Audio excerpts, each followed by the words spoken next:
Le palais des papes à Avignon ne se contente pas de dominer le paysage provençal, il écrase la ville de sa masse de calcaire.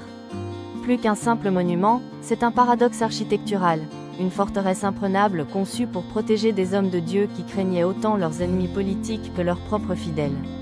Au XIVe siècle, Avignon devient la Nouvelle Rome. 7 papes successifs vont transformer ce qui n'était qu'un rocher en le plus grand palais gothique d'Europe. Mais comme vous l'avez souligné, cette grandeur avait un prix. Le palais est un dédale.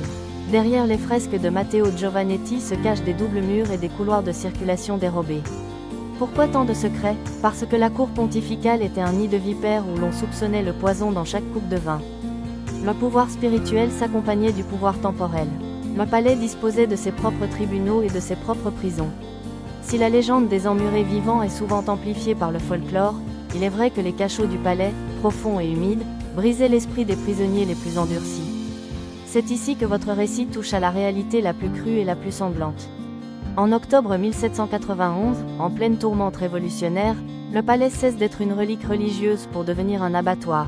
Suite à l'assassinat d'un secrétaire municipal, une foule en colère, menée par des révolutionnaires radicaux, décide de se venger. Environ 60 personnes sont arrêtées. Pour étouffer l'odeur et accélérer la disparition des preuves, de la chaux vive fut effectivement déversée sur les corps. C'est cet acte de barbarie qui a marqué l'inconscient collectif d'Avignon, transformant un bâtiment historique en un lieu de mémoire hanté. Vous évoquez cette chute de température et ces odeurs persistantes. Le palais des papes est l'un des lieux de France où le paranormal est le plus souvent mentionné. Les guides racontent parfois que le silence du palais n'est jamais total. Le vent s'engouffre dans les hautes fenêtres et produit des sifflements que beaucoup interprètent comme des gémissements au coucher du soleil. La pierre calcaire d'Avignon boit la lumière rouge.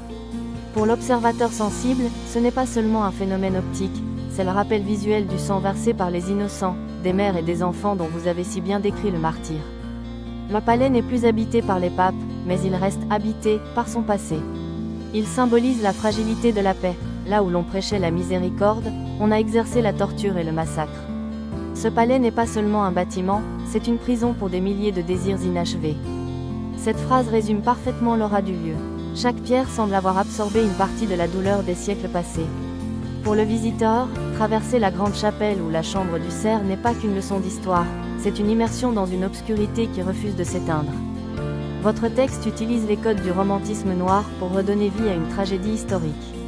Le contraste entre le paradis royal extérieur et l'enfer intérieur souligne la dualité de la nature humaine, capable de créer de la beauté pour masquer l'horreur.